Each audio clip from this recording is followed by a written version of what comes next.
Okay, it looks like we are live. Welcome, everybody, to the CISO Sandbox webinar. Today we have Ira Winkler, who I'm sure needs no introduction, but I'm going to give you one anyway, Ira, for the occasional person who might not have met you before or might not have seen you at one of your many speaking engagements at RSA or interviewed in various media publications. So Ira Winkler is the chief security architect for Walmart and author of the books You Can Stop Stupid and Security Awareness for Dummies, which we will be mostly focusing on today. He's considered one of the world's most influential security professionals and was named the Awareness Crusader by CISO magazine in receiving their CISO Compass Award. Most recently, he was named 2021 Top Cybersecurity Leader by Security Magazine. Ira, you've had a really storied and legendary history in this industry. Maybe talk about where you came from and how you got to where you are today. Yeah, I mean, that's so I started my career at NSA. I was a psychology major, so the only people that would hire me at the time was the US government, and took a bunch of tests. And anyway, I got a job and ended up taking an initial position as an intelligence analyst, where I was analyzing intelligence data. I hated that. And I found out computer people got paid more than I did. So I ended up applying for a computer internship and was cross-trained as a computer analyst. And then I ended up doing a variety of different work. And I always kind of tended towards the human factors of computer systems, user interface design, and a bunch of stuff. And then, I left the government at one point, and one day they came to me and said, instead of going to the Pentagon, can you make a few phone calls? And 3 days later, I had control over one of the world's largest investment banks. And that was kind of fun. And I wrote a paper about it that was called The Seminal Work in Social Engineering at the time. And I had to look up what seminal meant and what social engineering meant. And so I was, and then from that point, people just started coming to me to do more and more penetration tests. And then as a result of all the social engineering, people started helping me, or people started asking me to help with their awareness programs, thinking, well, you're really good at social engineering. Maybe you should be good at stopping social engineering. And, I think I thought I did a pretty good job. And then I look back on that, I'm like, God, I sucked at that. And the reason was, and I'll get to that in a little bit, because people were approaching security awareness like anti-social engineering, and it's so not the case. I use the example of it's easier to, just because you can break a light bulb, it takes a completely different science to fix a light bulb, as an example, much like people. So anyway, just going on, I started a company, sold that to HP, where I was chief security strategist at HP for a while. And then I started a company, Securementum, which was primarily focused on the human aspects of cybersecurity, where we ran awareness programs for dozens of companies over the years, and from the smallest to the largest, and sold that company. And now I moved on to Walmart, but I've always been in love with the human aspects of cybersecurity as a whole, and I'll leave it at that for now. I've heard some people say that the human aspect is basically what cybersecurity actually is. It's not just, some percentage of it. It's all of it. But regardless, it is a fascinating part. Yeah.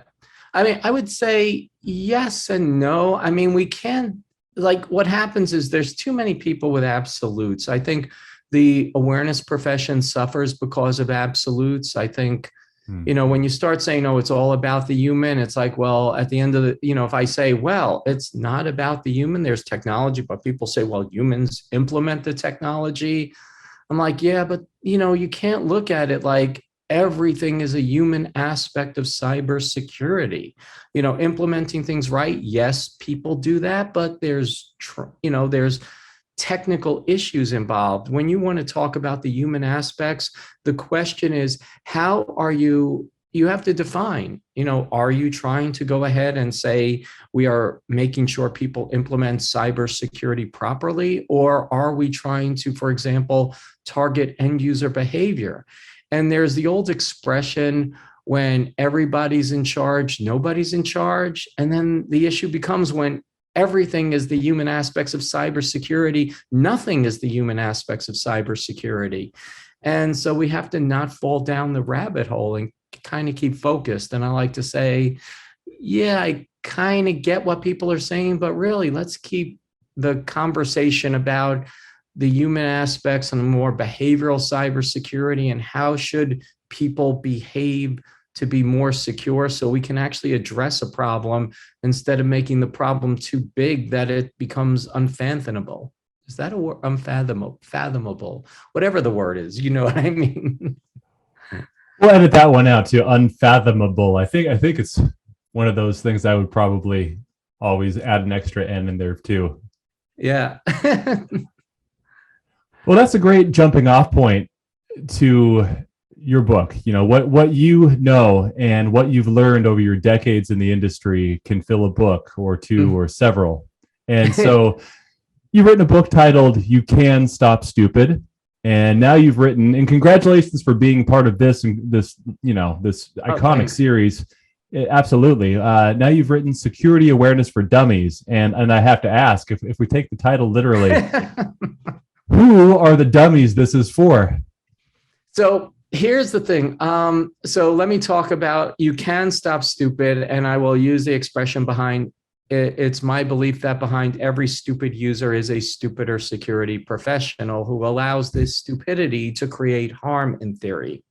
You know, that's not to say there aren't stupid users. There are many really stupid users. Let's acknowledge that.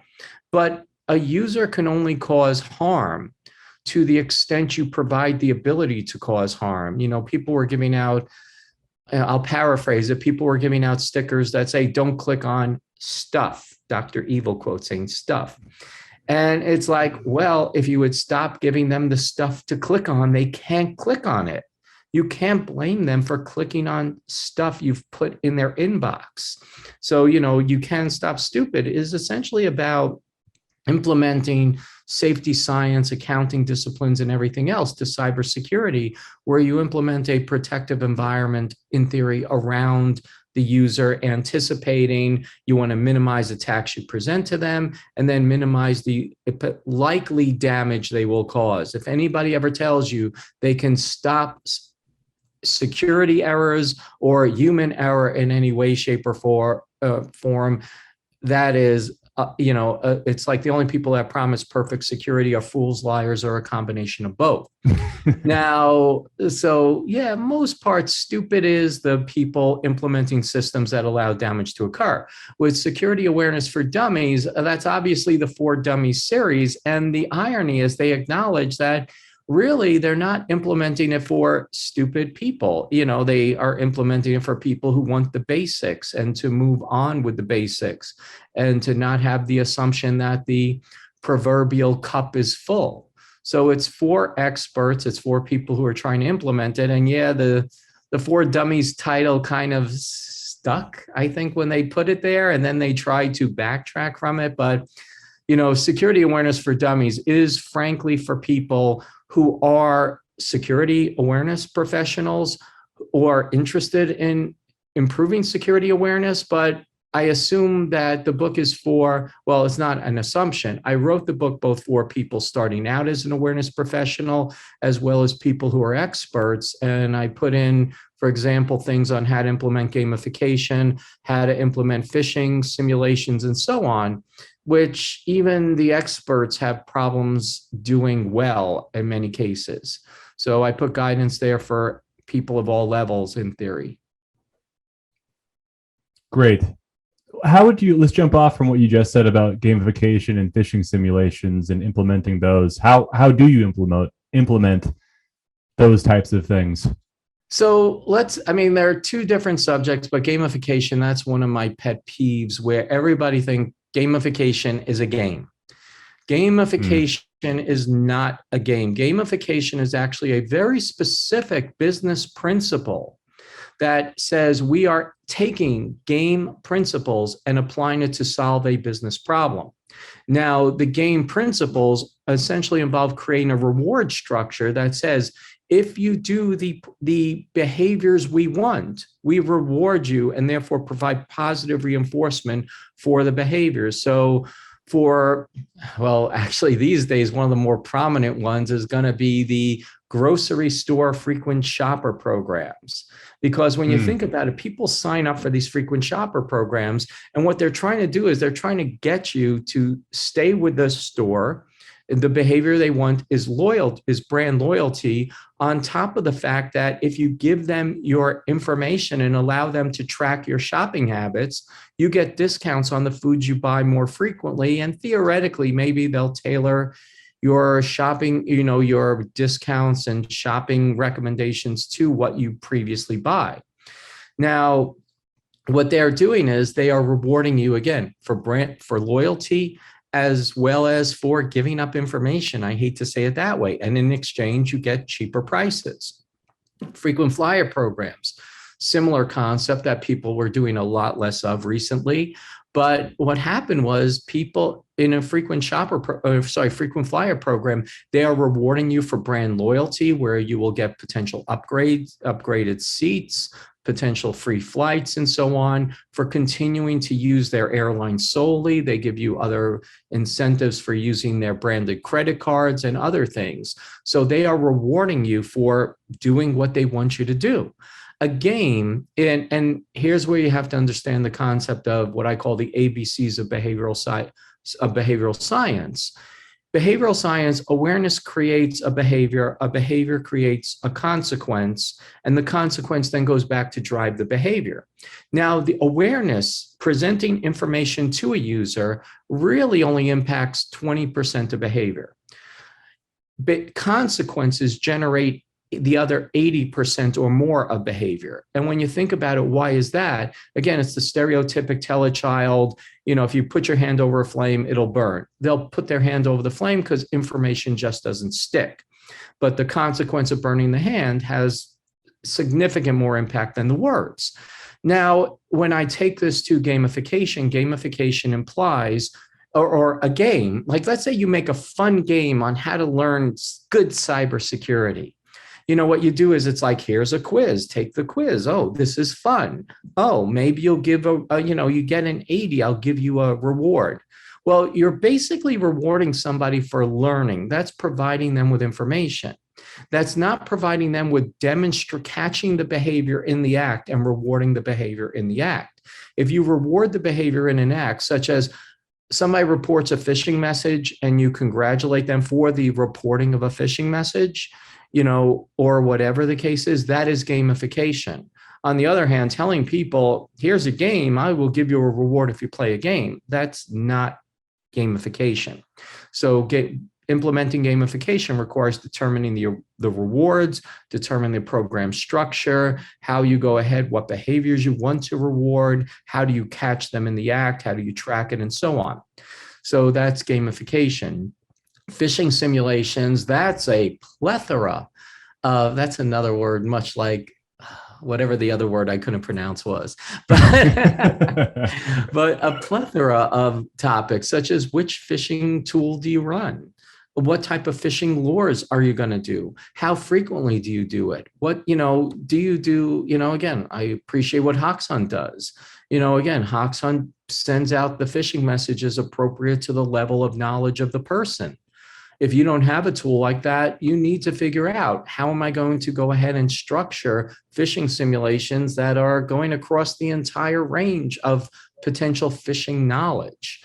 And so you got to do that. You got to figure out how to track it. You got to figure out how long, how do you take phishing reports in, and so on. So that, again, there's just so much information to track everything, or to consider at least everything from vendors to frequency to political considerations of the complaints you're likely to get, and so on, and then working from there.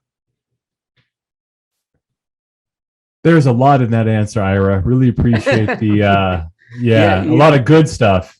Yeah, sorry, go ahead. Basically asked me about the 2 biggest chapters in the book to summarize them in 30 seconds. So well, you did a good job. And I also appreciate the word plethora. I always think of the movie The Three Amigos whenever I think of that word. There was a part where I think El Guapo is trying to get his head around that word. But Yeah.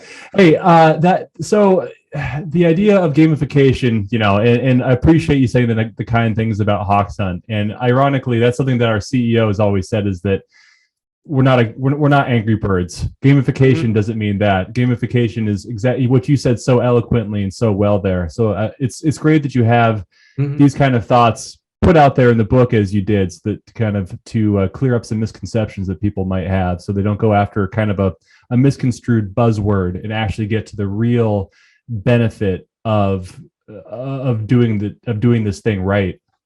Yeah, because Um, again, if you implement it wrong, you're not going to get the return you think. There's too much what I call bro science out there, where people read a book and think, oh, well, this applies. It's like, well, there's a lot more, there's a lot more to just reading a book, understanding a couple principles, and then trying to apply it.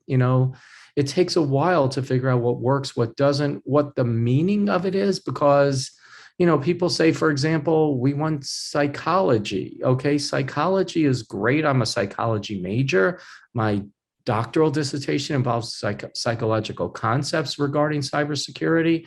But at the end of the day, psychology is the study of the individual. And I need to figure out not how to influence an individual, one individual at a time. I need to figure out how to implement, for lack of a better term, sociology. And how do I influence populations at a time, as an example? Yeah, so you actually that's exactly what I was hoping to ask you now is the implementation. So you've led security at many different places of different Mhm. sizes. Now, I mean, Walmart's as big as probably the country of Iceland. There's a bigger GDP, and so uh, now, yeah. yeah, yeah. So implementation. How do you implement a security awareness program? Does it change depending on the size of your employee base? Well, the implementation obviously changes. The planning process should not, because at the Hmm. end of the day, a good security awareness program has three. Well, you need to understand two things: business drivers and culture. And what I mean by business drivers are, what are the requirements you're attempting to be implemented? What are the business problems you're trying to solve? It's great to say I want people to be more security aware, but what makes security awareness important? Because, there's like, people sometimes believe security programs are the bastard child of IT or whatever, because they just take up resources and make it the Department of No as opposed to the Department of How. Then awareness programs are even perceived as the bastard child of the security program in most cases, because they think, well, we need to have it because of regulations, but I don't think it does any good, because no matter what you do, somebody's going to click on a phishing message. And that is fundamentally true. However, what a good security awareness person does, and frankly, going back, hopefully this circles into your question, security awareness is about risk reduction related to user behavior. Again, don't promise perfect security. Do not ever promise a human firewall. That term just irritates me for so many reasons, because a human firewall implies perfection. You're not delivering perfection. Hmm. You're delivering risk reduction from human behaviors. And if you can go ahead and say that is the business problem I'm solving, now what specifically are the behaviors I need to reduce the threat and the risk and loss to my organization? Those are the business drivers. Then you need to understand not the security culture, ironically, yet, but the overall organization culture. Because the organization culture tells you how to communicate.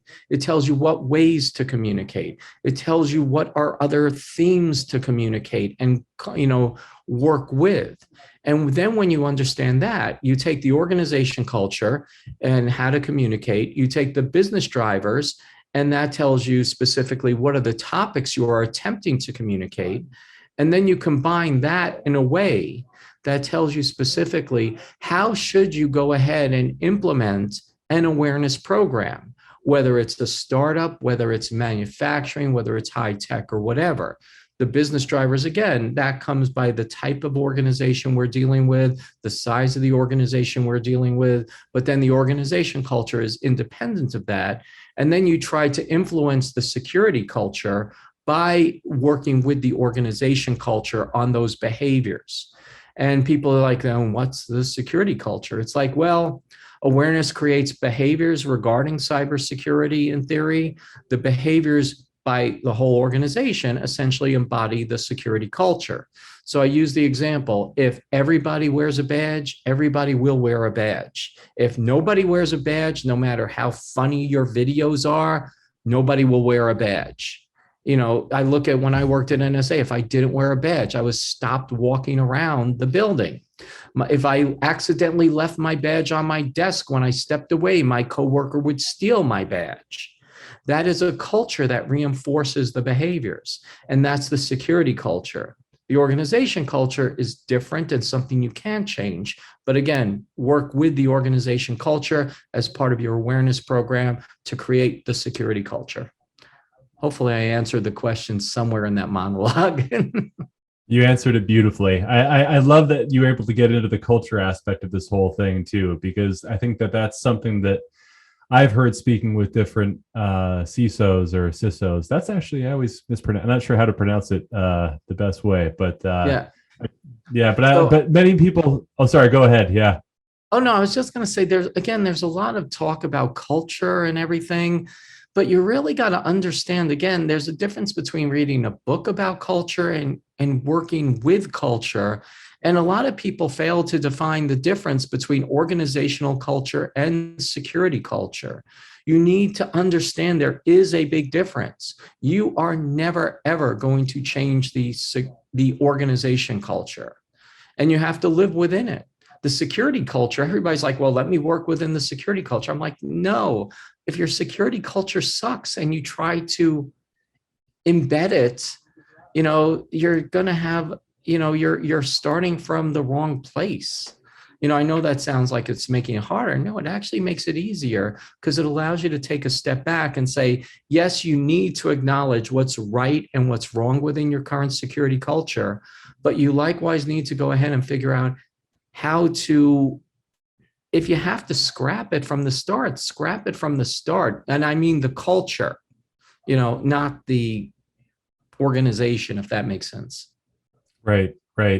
I have a follow-up on that, but I just want to remind the audience here that we have about 5 more minutes until the Q&A gets started. And Ira, just making sure, what's your time? Are you okay? Yeah, I'm okay. I'm already blowing off a meeting, unfortunately. Don't tell anybody.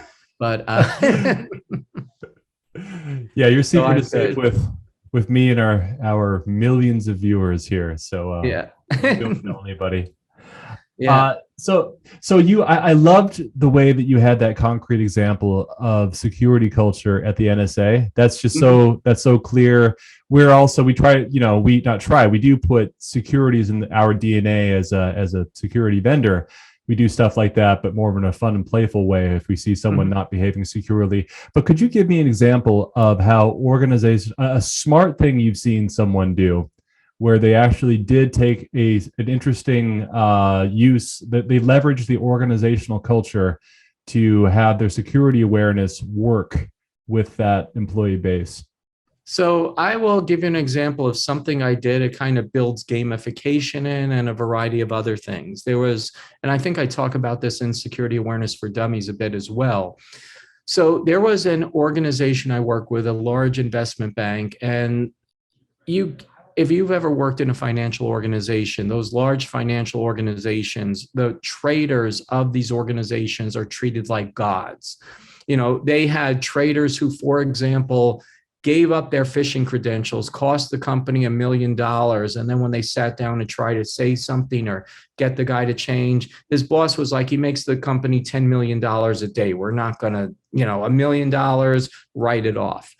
And sat there fascinated, but we're like, how do we get the company to implement multi-factor authentication? Because that would have taken away credential theft that he gave up for phishing, as an example.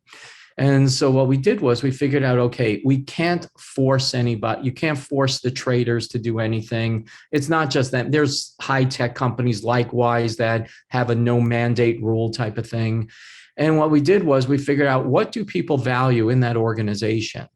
And they value the CEO of the company. The CEO of the company was revered like a god to that company. And what we did was we figured out, how do we get people to implement multi-factor authentication if we can't force them? You could put it in his newsletter and people will look at it and then give it a strong consideration. But what we did was we had the CEO put in the newsletter that they're going to look at everybody in the company who implements multi-factor authentication, and 3 people will win a round of, who implemented multi-factor authentication will win a round of golf with the CEO. Oh, wow. Pretty much Wow. Okay. 100% adherence to multi-factor authentication implementation. Why? Because we understood the culture. We understood the security culture of no mandates. We understood the security culture that, well, people don't want to do it. You can't force me to do anything. But we understood that we could implement gamification, in other words, reward people for doing what we wanted them to do, and then understanding giving somebody a couple hours with the CEO was worth, we couldn't give them a bar of gold to replace that. So that was a way of implementing and working with the organization's culture to change and improve the security culture. That's such a great, clear example of that. And that's perfect. I think it also speaks to, I was even going to ask also where you start with a program. Do you start at the top to build security awareness, the program, to make sure it's going to be successful, or? Well, yeah, it's a combination of both. I mean, in theory, again, you have to understand the culture, what you're able to do, again, the business drivers and everything. Some cases you can start at the top. Some cases you can go to the bottom. I mean, I'm a big believer, for example, in the concept of nudges, like little, you can implement nudges at low levels. If you have the stereotypic example of, saying this is an external message, putting it in your secure email gateways and warning people it comes from the outside, therefore puts people a little bit more likely to pay attention that that's probably not the CEO sending them a file to open up, as an example. And you could start to do things at the lower levels. Yes, the more management support you get, the better it will be for you and everything. So that's something to consider as well. But you need to go ahead and consider top and bottom and say, it's not a one or the other. It's like what works at a given point in time. And I like to recommend people to go ahead and try to figure out what they can implement. Because in the ideal world, and this is a concept to understand, going back to psychology, yes, psychology is not the science to wrap or, put your stake in and say, I'm going to implement psychology for my awareness program. However, you can go ahead and say, well, I'm going to go ahead and implement, for example, a variety of different techniques that work for people with different behavioral preferences. So some people, for example, you can start putting up posters. Some people are going to be visual. Some people will hate having to watch a video, but they might stay when they're in the elevator or on the toilet, as an example. Maybe they'll read the poster in front of them and start absorbing the information. So again, you can have the bigger programs that you need management support for and hopefully get the budget, but also, you could start a guerrilla campaign, potentially giving out handouts. One time we gave away chocolate bars with a little tip the mini bars, taped to a little tip sheet that we dropped on people's desks. Don't need anybody's support from there. And hopefully nobody who's diabetic, ruins their diet because of what we did, but it was a way to get attention. And, people took the tip cards and put it on the back of their badges. So that was helpful. Yeah, that makes sense. I mean, it's also nice to be able to get people to associate cybersecurity with something nice, something sweet, some kind of a reward also. Yeah, it was Valentine's Day when we did something like that. So it was kind of a tie-in, and thought it was a good idea. But, again, that's a way to use everything and get things, way to use what you have, tie it together, and it worked.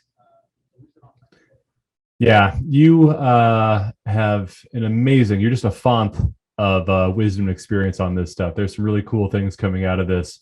So everyone, please do start asking some questions here. Otherwise, I'm going to take all of Ira's time. So I recommend other people to start because I have loads of questions. I think I cut you off there for a second, Ira. Were you going to say something? No, I was just laughing. Oh, okay. All right. Well, as people are typing their questions here, I guess I'll just sort of bring one thing up. So you are speaking at RSA as you often do, and Mhm. I think I got this right. You have the name of the talk, creating and managing an integrated behavioral cybersecurity program. Yeah. And I'm sure the audience would love to get a teaser of that Mhm. talk, but I'm starting with like, what does behavioral cybersecurity mean? Yeah, so I'm just for so regarding RSA, I'm giving a workshop on what's called human security engineering, which kind of takes the principles I discuss in You Can't Stop Stupid. And my co-author and I are giving a workshop on how to implement the process that we discuss in the book, and that's there. Next, I'm giving a session called the Behavioral Cybersecurity Session. And here's the concept with behavioral cybersecurity. It's not just security awareness. Security awareness is one aspect of behavioral cybersecurity, but we're talking about applying human aspects to the cybersecurity program.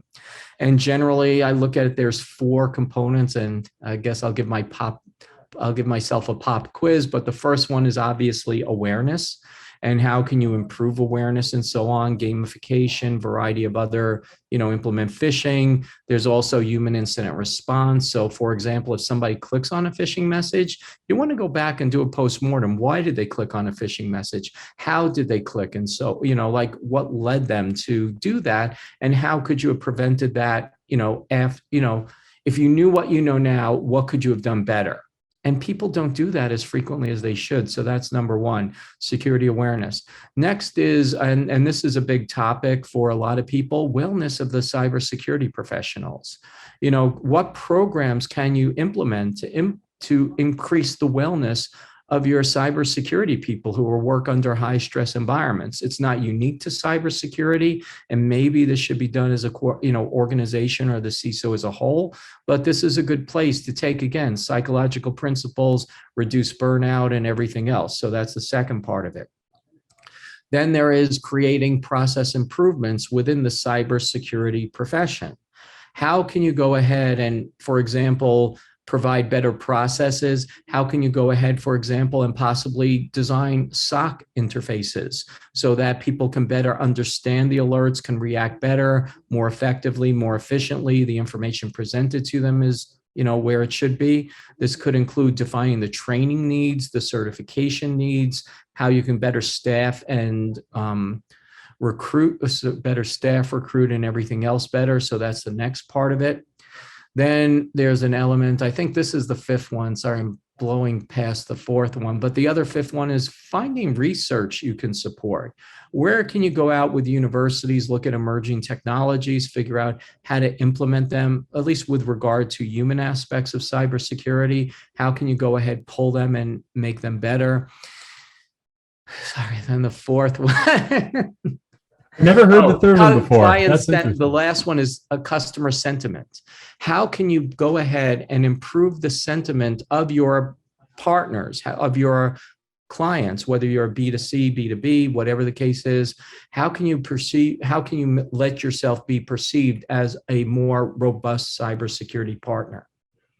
So that's what the presentation will talk about. And then also, obviously, what type of staffing do you look for? Little heads up, data scientists are great, because the one part I haven't spoken about yet, which is most important for anybody in cybersecurity, but especially awareness people who I say have to more justify their existence because their results, there will be a failure no matter what you do.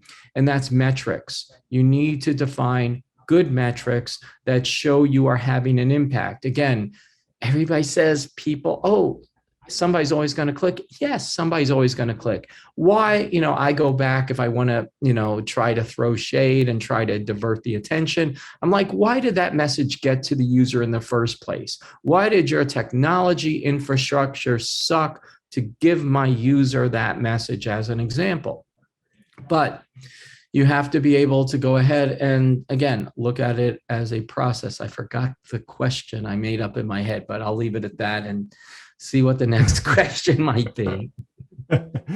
You gave yourself a pop quiz. I'm going to give you an A on that one. I think you nailed it. That really interesting things. I've never heard someone talk about actually going out and finding the latest research proactively like that. But if that makes total sense.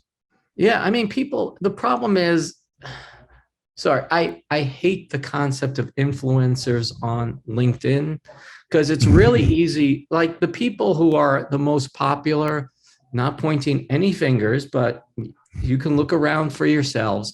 The people who seem to be most popular are the people who take really simplistic information. I doubt they understand it most of the time, and post the simplistic information, which is the word that comes to another SAT word, specious. Seems correct at face value, but is actually wrong. And it's easy to find specious information out on the internet and, take it and promote it.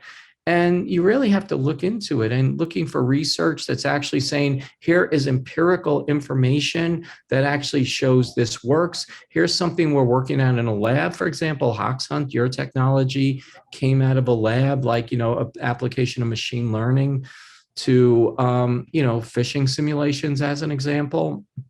That's a good use of, like, for example, people should look to that, research similar to that in other fields, whether it's how do people better perceive information, how is information best distributed, gamification engines possibly, and so on. Yeah, interestingly enough. So, and just to make clear to the audience that Ira is not a user of HoxHunt, and Walmart certainly is not. But Ira, in his research a few years back, saw HoxHunt at an earlier stage, and it sounds like I've read the white paper. You appreciated the use of machine learning. Yeah. No, machine learning is something that's awesome. And that's another, machine learning essentially at the end of the day is really just it's a sophisticated term for data science and the application of mathematical principles to help make decisions. People really want to, hey, it's AI, it's smart computers. It's really not. Machine learning is looking at data mining and coming up with relationships that work and being able to apply it on a more finite principle. And there's a lot to potentially learn regarding data science and other applications of machine learning to improve your program. And again, especially metrics. Please take a step back and look for how you can, show, I guess my big theme is how you deserve more. And that comes from a saying I gave to CISOs a while ago. The problem with CISOs is they don't get the budgets they need. They get the budgets that they deserve, because they go there and they have to make their case for their budget. And it's like they say, oh, I'll give you a 3% raise. It's like, but cybersecurity is really important. Okay, I'll give you a 3.5% raise this year. Great, thanks, I feel better. You don't need that. You want to know specifically what you're going to do, what's your return on investment, and that's how you deserve more. And, awareness people should also strive to have great metrics and learn to deserve more, and that's through the application of data science.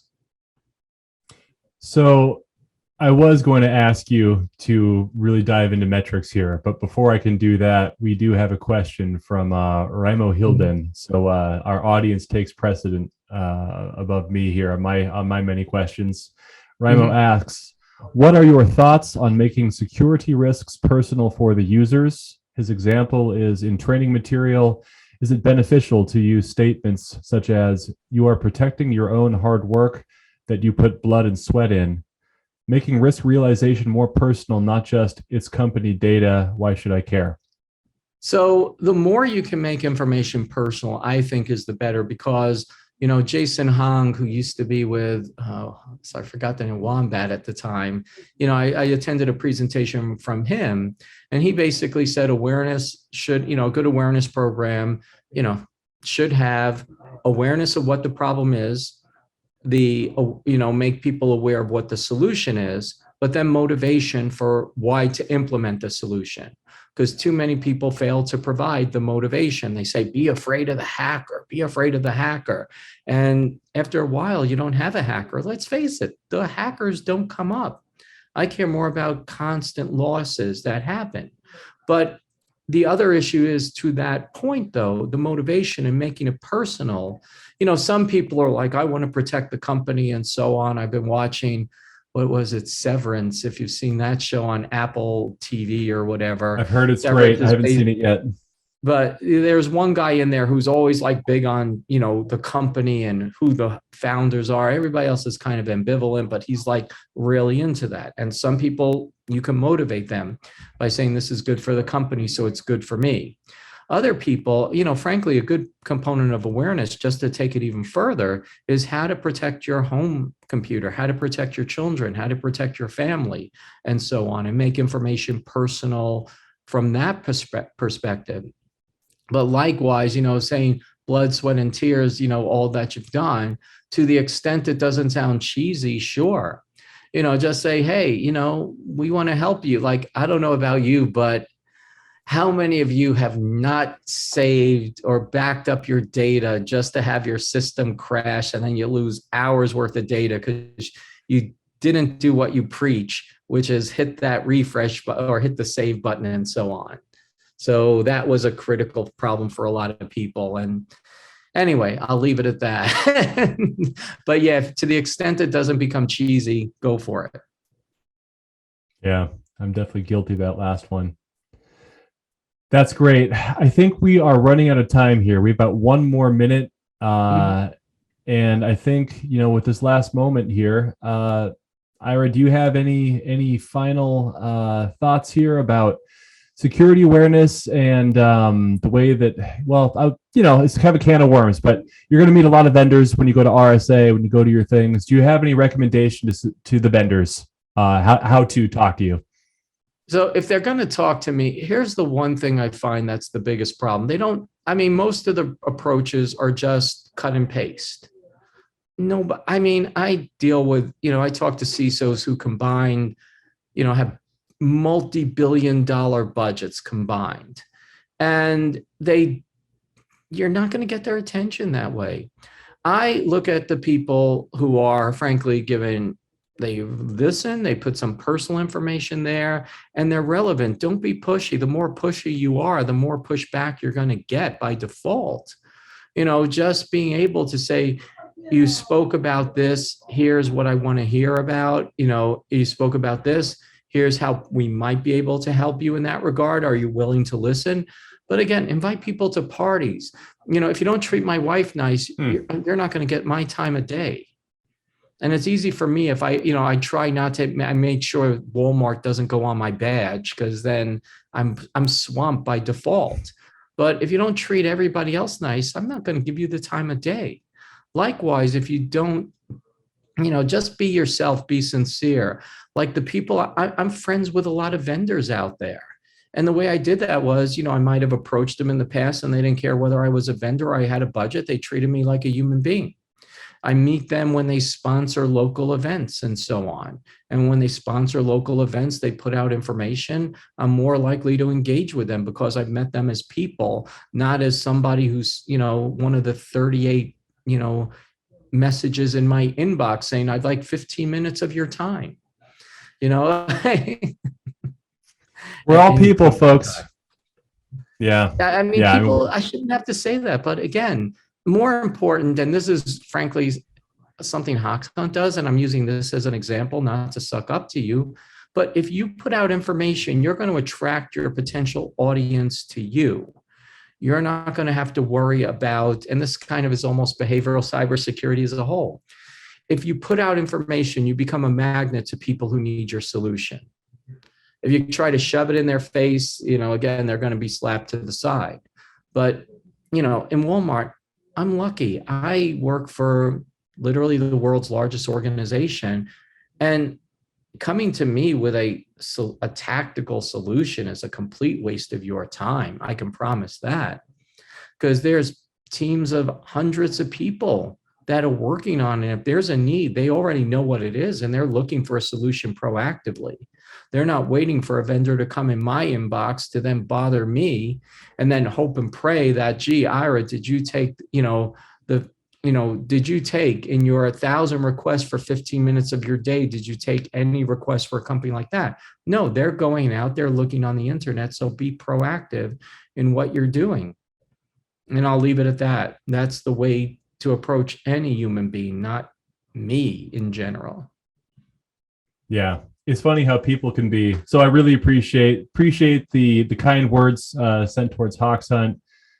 Curious what the information was that you found was adding value to you. But really, that's all about it, is that people are people. You treat people like people, and you try to give them something. You try to make their lives better, as opposed to make their lives more difficult.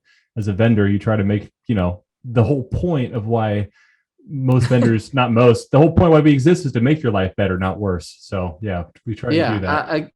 Again, being one of the, sorry, let me just go. I will give you I'll take a pop quiz. Yeah, being one of the, give or take, 48 vendors who are in my LinkedIn box is not going to get you anywhere. Yeah, right. Fantastic. Ira, I really appreciate your time. We probably went a couple minutes over. I know you're extremely busy. You have probably God knows how many thousands of attacks that you are protecting against every minute where you are. So I really appreciate you taking the time to talk to us and spread awareness to our audience here. Yeah, no, thank you. And everybody should buy my book. I'll save that as the closing reference. So absolutely anyway. True. Okay, well, I know you're giving away some books for free, so even better. Yes. But yeah. Okay, well, thanks everybody. Yeah, thanks everybody. Thank you, Ira. Take care. Okay, bye-bye. Bye.